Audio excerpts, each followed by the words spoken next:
This is the FYI on Youth Ministry, a youth ministry podcast from the Fuller Youth Institute. This season, we are focusing on the 5 ways we can cultivate a faith that goes beyond youth group with our students. But first, let's hear what youth leaders had to say about today's topic. One of my guys in my life group, again, we've been together for 4 years. In the beginning of the year, they started a YouVersion Bible plan. So if my high school freshman boys are going to try and do something, I should be able to. And it was like one of the most intense year through the Bible with full devotion. I mean, it's like 25, 30 minutes every day of this stuff because they're going to see if I'm doing this or not. And then having the conversations, having the follow-ups, like, yeah, I'm really behind it. I mean, how are you guys doing? And so modeling that growth and like modeling when it's not perfect, modeling when I slept in and missed some quiet times that morning. And just, modeling those different things. And we're not modeling perfection for our students. And so modeling how we get into it and what we're processing. So that's that reading plan's been an interesting journey for my boys this year. Can think of so many adults growing up in the church who allowed my voice to matter. I often snuck out of youth group to go down to adult Bible study down the hall. And I just remember that they let me sit there and they let me have a seat at the table and they gave me space to figure out and process my own faith. And I think about, in terms of what that looks like now that I'm an adult, how allowing a young person to be able to process and feel those things is so much what I hope for our church. This is Roslyn Hernandez. I am Diversity, Equity, and Inclusion Manager and Content Producer at the Fuller Youth Institute. And I'm Brad Griffin. I'm Senior Director of Content and Research at FYI, and also a co-author of our new book, Faith Beyond Youth Group, which is part of what we'll be talking about this season. And in this specific episode, we're talking about modeling growth. That's right. So I think before we go on into any deeper questions, I would say, can we, Brad, get like a quick definition of modeling growth? What does it mean to model growth? So we say that modeling it's showing others who we are every day. And we're doing that whether we're modeling growth or not, like we're always modeling something. And the gist of modeling growth is this idea that we're modeling our faith. So we're living out an everyday faith. We do that imperfectly. But the way that Paul talked about, follow my example as I follow the example of Christ, that's the idea. I think a lot of youth leaders think about that and maybe the pressures that come with that and maybe have some questions about it. So I'm so glad that we get to talk about that today. And our guest for this subject is Matt Manno. He is the Nextgen Pastor at New Life Fellowship, a multiracial church in Queens, New York. He leads a team that ministers to children and teens at New Life. And Matt is also a husband and a father to a 3-year-old. And before, we've actually had Rich Villodas, who is your lead pastor, on the podcast with us. And, something that we've learned from your church is that you have some values that you adhere to or you're committed to. And one of them is emotional health, and another one is monastic rhythm. So can you tell us a little bit about that? Yeah, first of all, it's great to be here with you guys. Greetings from New Life Fellowship, way over in Queens, New York. Really happy to be here. In terms of our values as a church, those two in particular, emotional health and that monastic value, they kind of have a lot of interplay with each other. And so the idea behind emotional health is that to be spiritually mature requires us to be very aware of what's happening beneath the surface of our lives. We spend a lot of our lives living on the surface. It's all about what people can see, and how people experience us out in the world. And we don't pay attention oftentimes to our interior life. And we believe that God has given us this interior life, has given us our feelings to both understand Him and understand the things that sometimes we care about, things that are important to us. And so learning how to pay attention to our feelings can actually help connect us with God in a deeper way. And then when we talk about the idea of being monastic, that's really about slowing down to cultivate a deep relationship with God. We live in a very fast-paced, hurried culture. Everything is about getting to the next thing, bigger, better, faster. And if we're really honest, a lot of times our youth ministries feel and look a lot like that.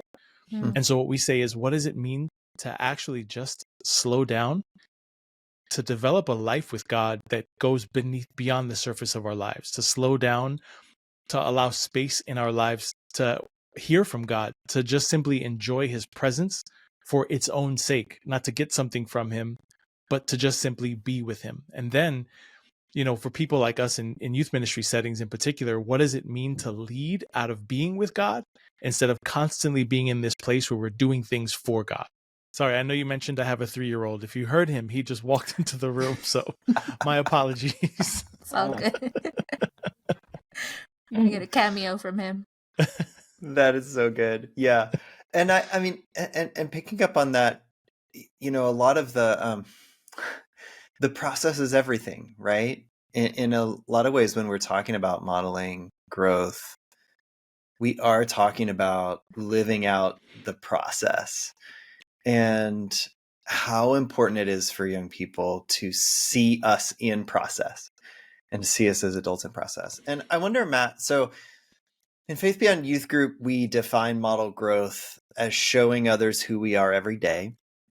And you've talked a little bit already about your church and how you all have kind of developed a distinct focus on helping people develop emotional health and well-being. And I wonder if you could take us a step further in that and share a little more about what it means and what it looks like, especially for your youth ministry team, and sort of connect the dots for us with that being in process and modeling growth and how that translates into what happens in youth ministry.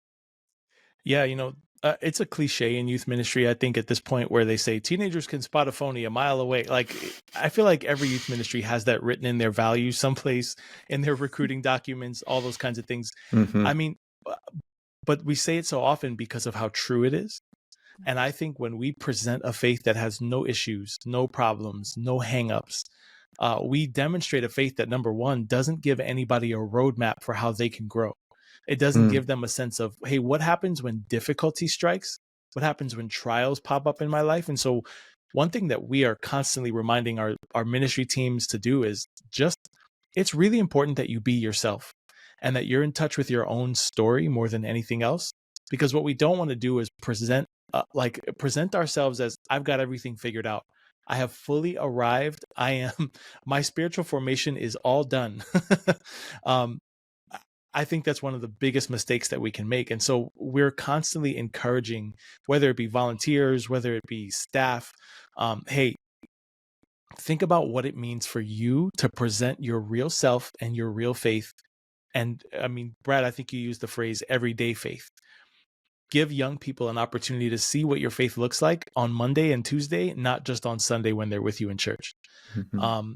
Give people an opportunity to hear about, hey, you know what? Here's something that I'm dealing with. Now, obviously, you have to learn how to share appropriately, and all of those things matter. But I think we have to figure out, hey, what is it okay for me to share with my group of 12, 13, 14, 15-year-olds that gives them a sense that faith is a journey. It's not a one-time decision that you make that all of a sudden you're changed for the rest of your life. That faith is, once you get onto the other side of faith, almost every decision you make is essentially a faith decision. Because you're passing every decision we make through the lenses of what it is that we believe about Jesus and what he's calling us to and how he's leading us. And so we want to present a faith that's real and a faith that says, hey, it makes room for us to struggle with things. It makes room for us to go to God with things that we're trying to figure out and that we don't understand. And it makes room for stuff like doubt, because I'm of a certain age and I've been a Christian for a long time. But there's things I'm still wrestling with. There's stuff that I'm trying to figure out and understand. There's things happening in the world that I'm trying to help have my faith reconcile for me. But if I never, ever present that to the young people who are learning from me, then I'm doing them a huge disservice. Mm-hmm. And then when they do get to that point of being beyond youth group, what they have is this false secondhand faith that they have no ownership of whatsoever, because it's not made any room for real life. Yeah. And I love something you said a little earlier about how we make decisions, those everyday decisions as well as bigger decisions, but through the lens of faith. And that sort of integration is so key and really practical if you think about even how you're talking with your leaders, and those volunteers and people who are working with students. I think half of it is how we narrate, because in narrating, even how we process or how we make decisions, it helps young people see into our process as adults, and that's it's super valuable. Yeah, no, and I love that you use that phrase. It helps them see into our process, because what it does is it tells them there's a process. This is not like there's actually something going on. I haven't suspended all thought. This is not this. There's not this divorce and divide between what I think, what I feel, and what I believe. It's actually all three of those things working in harmony together. And sometimes they're in conflict with each other, and sometimes they're really working nicely hand in hand to help us navigate our faith and navigate the world. Yeah, I'm really glad that you mentioned that sometimes there are things that are in conflict. And, I think about like thinking a little bit practically, and even personally, sometimes we forget what it is to be a young person. We forget that we had our own doubts or that we had our own questions when we were 12, 13, 14, 17.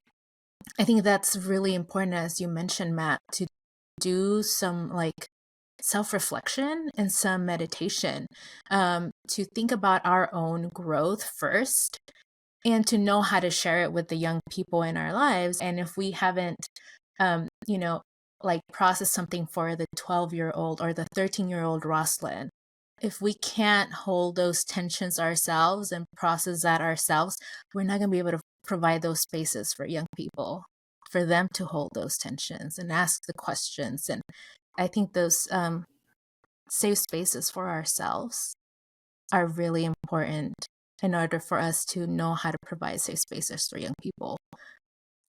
Yeah, and that there's a reality that you can only give to someone else what you have yourself received. And so I think if you can't be a safe space for yourself, then I wonder how safe a space you're able to provide for a young person that's in the midst of a crisis of their faith, that's on the other side of, I mean, Brad, you mentioned beyond youth group. For that person who is beyond youth group, who's now starting to ask all these big questions about life. Maybe they're in college hearing stuff for the first time, out in the world experiencing things for the first time.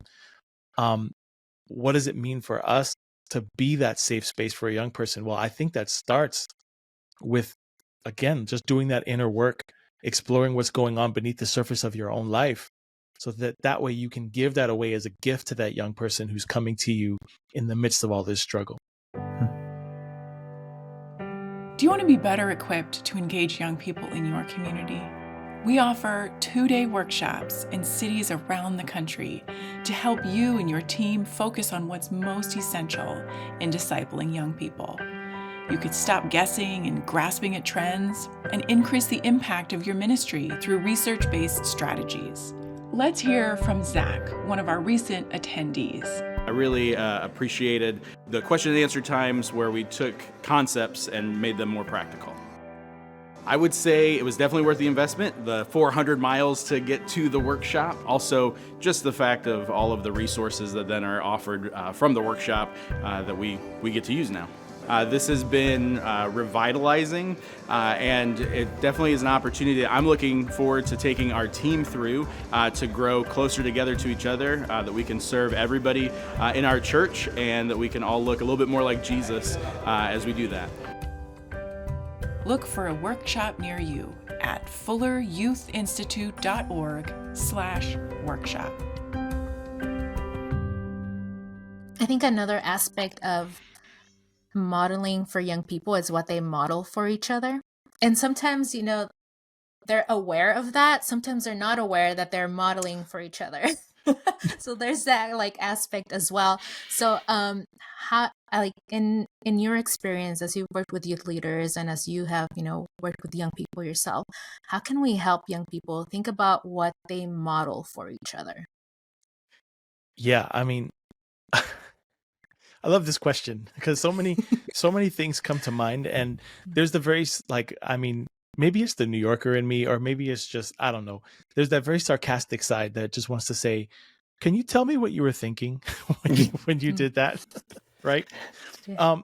But I think that's one of those things where it's funny, but it's also true. I think if we can learn how to ask really good questions of young people and let them give us their answer. I think instead of jumping in and saying, "Hey, you want to model things for other people.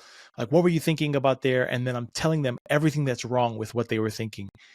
I think there's definitely space to guide them, to give them some wisdom, to give them, like, again, stories from experience. But I think before you get to that, listening to what they actually think about what they're communicating by their actions matters. It matters a lot, because sometimes all they need is space to process so that they can arrive at the right conclusion, without you having to give them answers all the time. Because you're also teaching them the skill of being able to figure things out on their own without having to always have you there with them every step of the way. And so I think if you can get to a space where we learn, it's really two skills: asking good questions. And I love that, Fuller, Dr. Kara Powell talks about this all the time.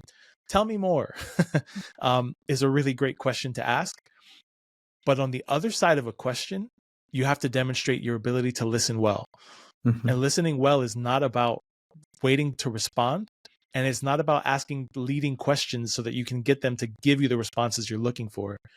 It's about just holding space to let someone else declare themselves and talk about why they did what they did, so that you can have a conversation that actually leads someplace, where you're talking about the reality of what was going on. And so when I see helping young people think about what they model for each other, asking good questions and then learning how to listen well really matters a lot, because then you can have a conversation around, hey, maybe instead of this, we can do that next time instead.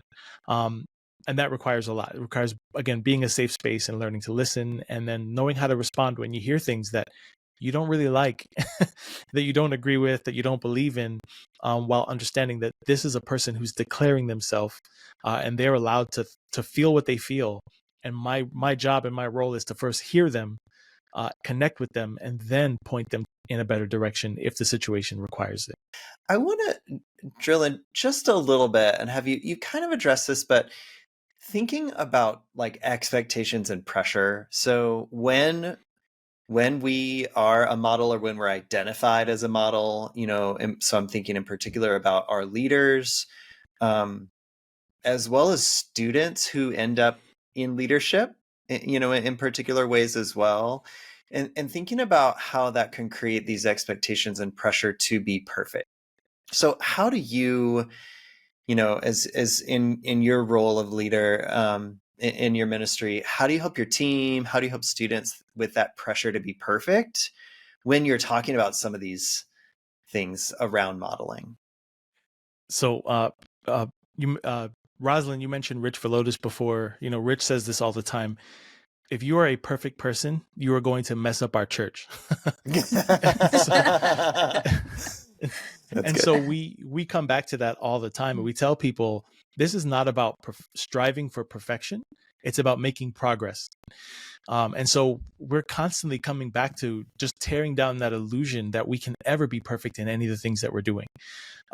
Because you're right, Brad, like the pressure of perfection, it can be crippling if you let it weigh down on you. And even in terms of things like expectations, you mentioned that word. I think a lot of us could stand to do expectations a lot better. Like, hey, I don't have an expectation that you're perfect. I have an expectation that you're making an effort. I have an expectation that you're communicating when things are difficult. And then going back to what I mentioned before, I'm creating space to actually have those conversations when you fail.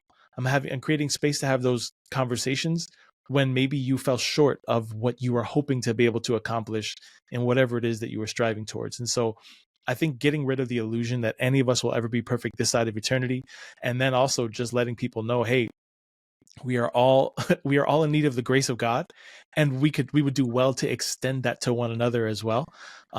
It takes off some of that pressure. One of the things that really stood out to us in our research, and in particular when we got the chance to sit with groups of young people, was how much they would talk about their leaders, and how they appreciated their leaders talking about their own struggles, and how that humanized those adults for them. Yeah, I mean, again, it's one of those things. Kids love authenticity, and they know when they're not getting it. And so, but it also helps them connect with their own story a little bit more, because it helps them reconcile, wait a minute, they're painting this perfect picture, and that's not what my life looks like. And so if that's not what my life looks like, maybe there's something wrong with this whole faith thing. Maybe I'm going about it wrong. Maybe I'm believing wrong. And it's always in this space of I'm doing something wrong. But I think when leaders are willing to share vulnerably and openly, appropriately, honestly, I think it gives kids a picture of, again, the journey of faith that we are all on, the process of sanctification. If we have that in our minds, that we don't need to present ourselves as perfect, we need to present ourselves as in process, it makes room for so many more young people who are wrestling with their faith to have a faith that lasts, because it makes space to continue exploring. Yeah, I think even in terms of like living out our faith, right? And I'm not like advocating for us to do things that set up people to fail, but even having a safe space for people to fail in, if there would be a safe space for people to make mistakes, it should be the church. It should be a place that is a loving community, that it's gonna come alongside young people when they do make a mistake. I think, yeah, definitely like providing low risk spaces and opportunities for failure is even like could be even a good practice for us to do in youth ministry. Yeah, I mean, I have learned a lot from my own failures. And one of my mentors, Pete Scazzaro, he says this all the time. We keep striving for success, but God is equally present in our failures. And so I think if we can live with that in our minds, that God is present in our failures, I mean, that just takes so much pressure off to try and avoid failure, because I can meet with God in those moments and in those things. Matt, I always love talking with you. This has been no exception. We do have one sort of final piece. We want to leave listeners with words of hope this season. And so we're gonna each one of us share something about either how we've seen God showing up for leaders and teenagers this week, or one of our hopes for leaders as they model growth this week. So we'll all take a pass at this, and Matt, why don't you go first? Oh boy, I get to bat lead off. I was always more of a number 9 hitter. I want to encourage all of you who are listening out there, as you model growth for the young people in your ministries, vulnerability can be really scary. It can, but there is nothing better for the young people that you are serving every week, for them to see a real person standing in front of them, proclaiming the good news of Jesus and how he has impacted you and your life, because your story matters. God has brought you through what he's brought you through for a reason, for such a time as this, for the young people you get to stand in front of every week, so that you can be a blessing to your community. And you can do that through just sharing stories about ways that you've seen God transform and change your own life. And so I want to encourage you that the work you're doing is so, so important. You are making a huge impact in the lives of young people. And keep going and keep pressing into the ways that God has formed you over the years for just this exact time. I love that. Oh, that's so good. Roz. Yeah, I think I would encourage, and this for this week, but also for maybe just like in the future for everyone. It's a reminder also to myself about the freedom of process. This conversation has really marked that and reminded me of that. As a spiritual director, I journey with people, and for me, the metaphor of a journey is something that has given me a lot of freedom to be in process and to be with people who are in process. And so I would, I encourage you to lean into the freedom of being in process and to being in journey with yourself, being on your own journey, and to being in journey with young people. Thanks, Rosalind.